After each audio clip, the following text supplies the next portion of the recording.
Alright, Shalom. I want to start by giving all praises, honor, and glory that's due to Yahweh, Ba'ashem Yahweh Shai, Ba'ashem Rakakwadash.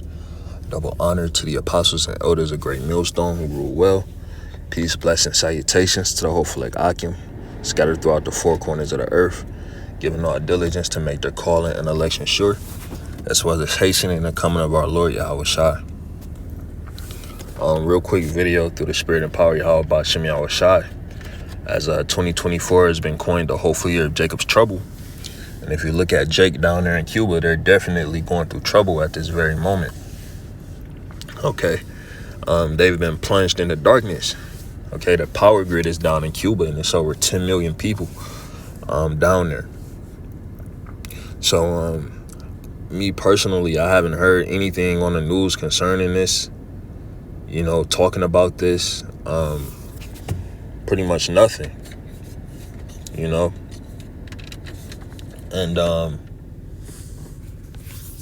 this is very serious.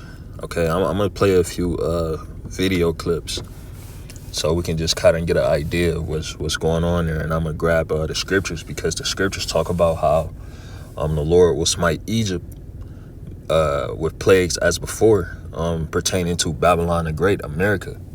All right, well, this is the modern day Egypt because it's synonymous with bondage. We were in captivity in the land of ancient Egypt, and the Lord brought us out, okay, under the hand of Moses, and we're in captivity here in modern day Egypt, right? We were slaves, we were chattel slaves, privately owned slaves on the plantation, and now we're corporately owned slaves, okay? And the Lord's gonna bring us out by the hand of Yahweh Shai. All right, so I'm going to play a few videos and I'll grab some scripture. Okay, have you heard about this dental implant provider that was somehow able to make getting permanent dental implants affordable?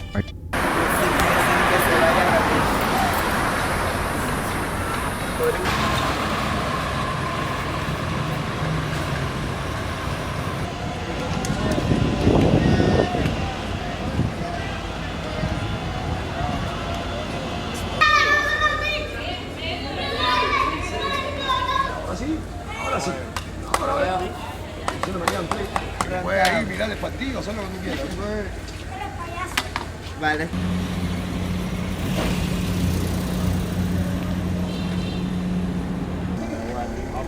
Gracias. No es eso.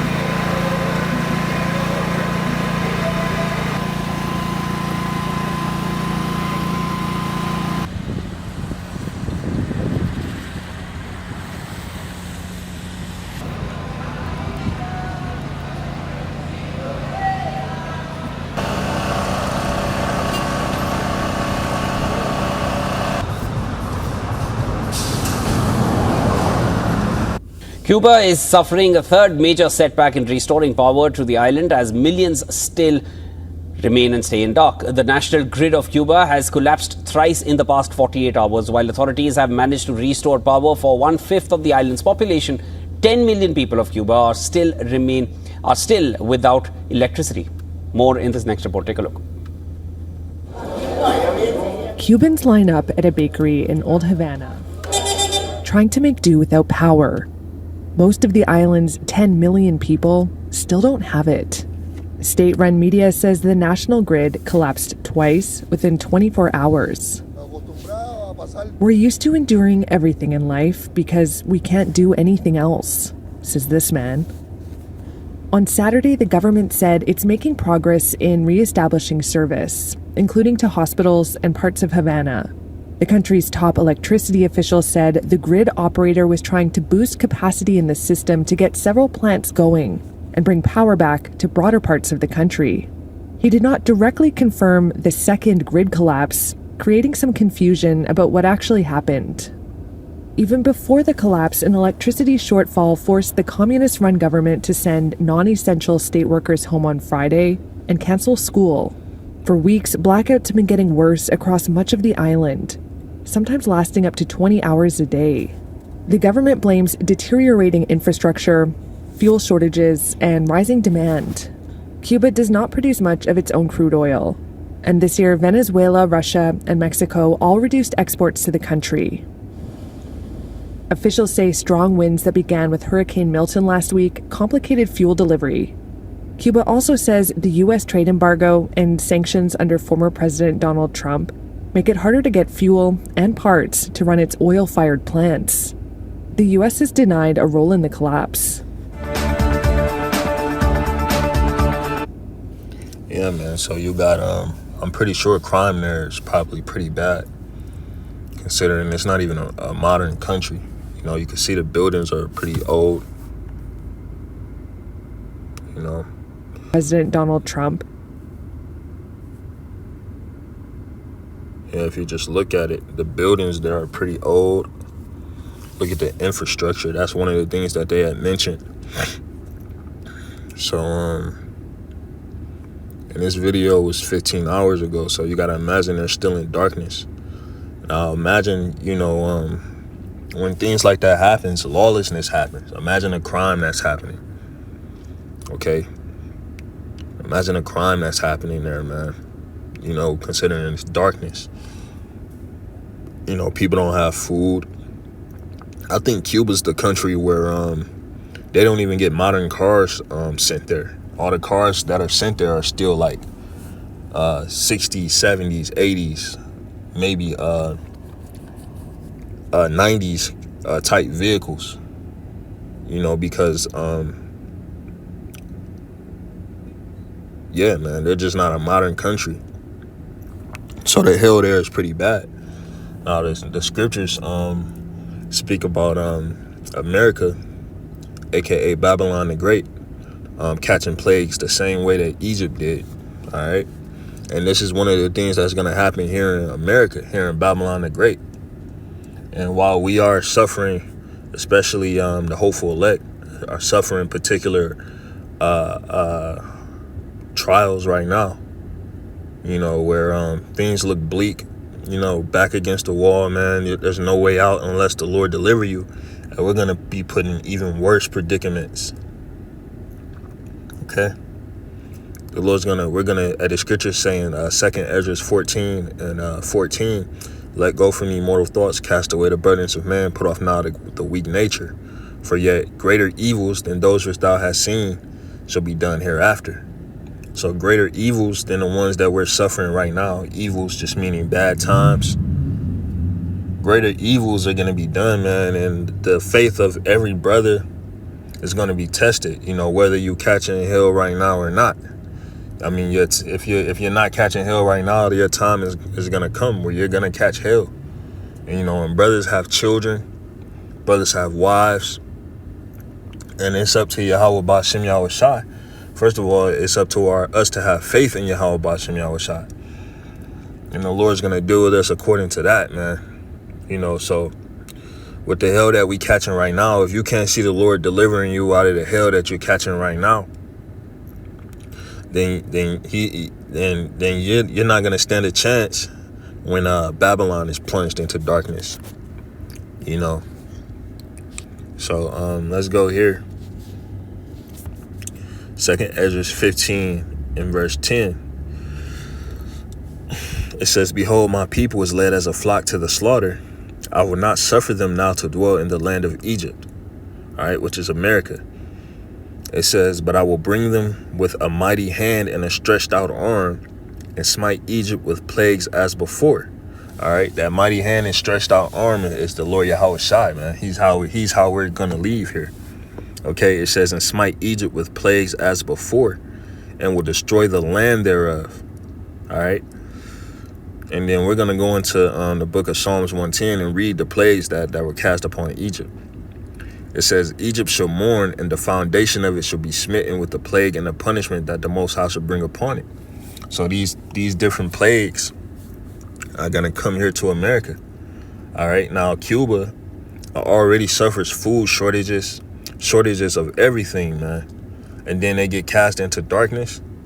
You know, those people over there in Cuba, man, they know what hell looks like. And you got to imagine when all hell starts to break loose in the earth, it's going to be even worse. It's going to be even worse, man. Okay. It says, Egypt shall mourn, and the foundation of it shall be smitten with the plague and the punishment that the Most High shall bring upon it. They that till the ground shall mourn, for the seas shall fail through the blasting and hail, and with a fearful constellation. All right. That's just going into people who have so-called stock in this world, whether it be actual farmland or material things, houses, businesses, cars, money. You know, it gets into all of that. But reading on, this is the book of Psalms 105. Salakia. I said 110 earlier. It is 105.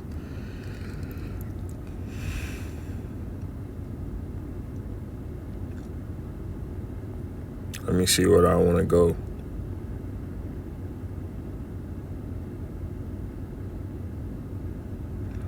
This is Psalms 105 and verse 23. It says, Israel also came into Egypt, and Jacob sojourned in the land of Ham. Right? The nation of Israel, we were slaves in the land of Egypt, ancient Egypt. It says, and he increased his people greatly and made them stronger than their enemies. Yeah, man, the Pharaoh was putting so much hell on us, man, that all Jake could do was make babies, man. You know, and I can kind of understand that, because like it seems like the more hell that I catch, the more closer it brings me to my woman, especially on an intimate level. That's if you got a woman that's really down for you. But the more closer it brings me to her, you know, we feel closer when we start catching this hell. You know, and that's TMI, but I'll get to the point. It says,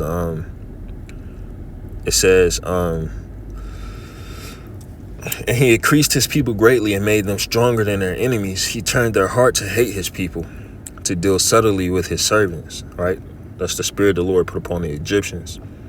It says he sent Moses, his servant, and Aaron, whom he had chosen. They showed his signs among them and wonders in the land of Ham. Excuse me. And wonders in the land of Ham. He sent darkness and made it dark, and they rebelled not against his word. Right? So that's one of the plagues that the Lord sent to the land of Egypt.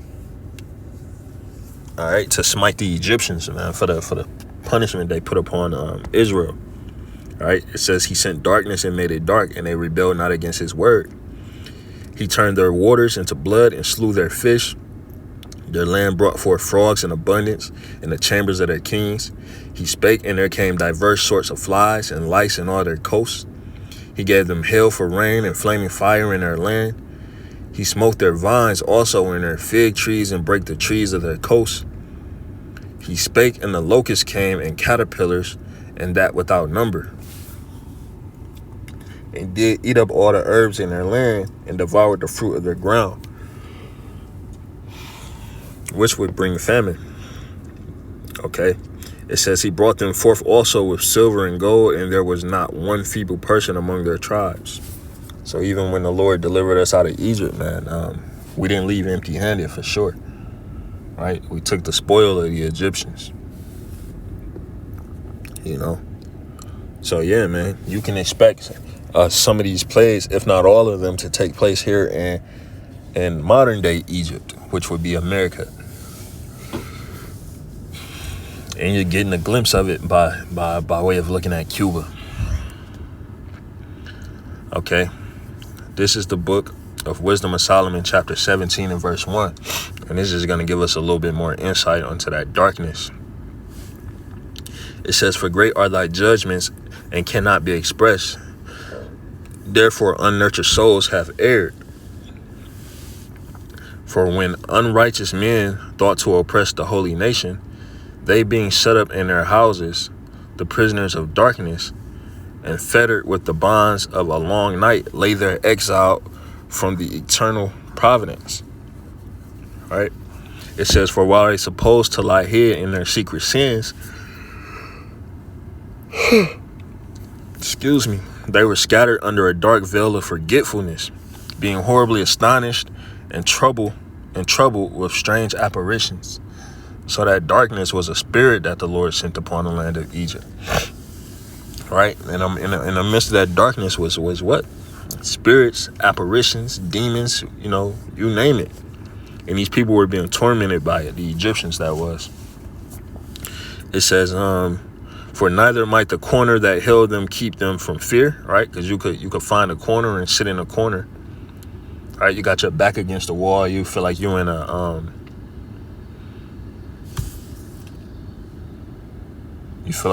neutral spot. But that corner couldn't save you from fear. Even if you knew what corner you were at in the house, in that darkness, you felt that darkness in your home. It says, for neither might the corner that held them keep them from fear, but noises as of waters falling down sounded about them. Right? These are the things they were hearing about them. Okay? It says, with heavy countenances. It says, no power of the fire might give them light. All right? You could have lit a fire. And the darkness was so thick that you could feel it, man. You couldn't even see the light. It says, neither could the bright flames of the stars endure the light in that horrible night. Right? So even the stars, man. The stars were obsolete. Okay? It says, only there appeared unto them a fire kindled of itself, very dreadful for being much terrified. They thought the things which they saw to be worse than the sight they saw not. Right? It says, as for the illusions of art magic, they were put down, and their vaunting in wisdom was reproved with disgrace. Yeah, so the little power they thought they had was nothing compared to what the Lord did. It says, for though no terrible thing did fear them, yet being scared with beasts that passed by and hissing of serpents, they died for fear. So you got to imagine a cardiac arrest, heart attacks, right? People suffering strokes and heart attacks for the fear, just from the darkness that the Lord had brought upon them. Okay. It says, denying that they saw the air, which could of no side be avoided. For wickedness condemned by her own witness is very timorous, and being pressed with conscience always forecast of grievous things. So your wickedness, when you have you have an understanding of the wickedness that you've done, and it's on your conscience, what does it say? It says it forecasts grievous things, meaning it makes it even worse, man. Okay.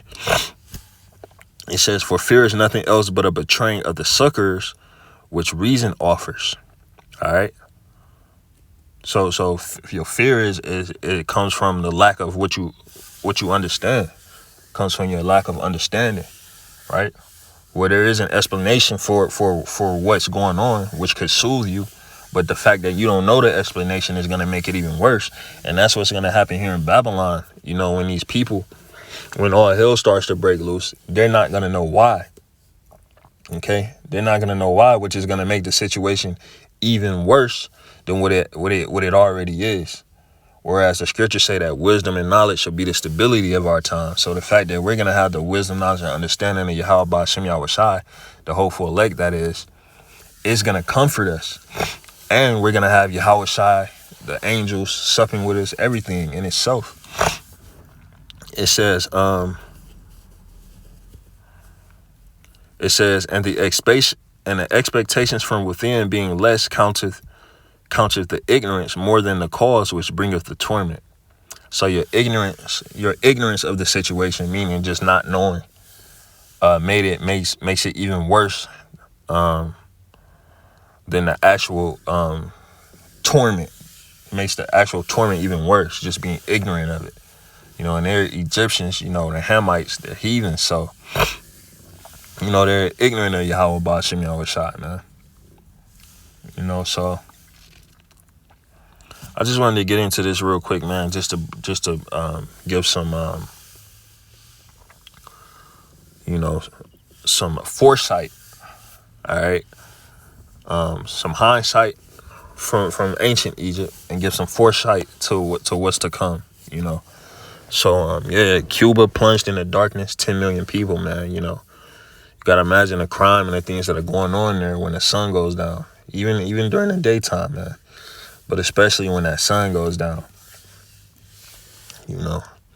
So, You know, I want to say Barakatah Yahweh, Barakatah Yahweh Shai, Barakatah Yahweh, Barakatah Yahweh Shai, Barakatah Yahweh, Barakatah Yahweh Shai, Barakatah Ab Yahweh, Barakatah Lord Yahweh Shai, Bahashim Rakakwadash, Kohaloyam La Yahweh, Bahashim Yahweh Shai, Bahashim Rakakwadash. Lord's will this video be edifying and informative. Shalom.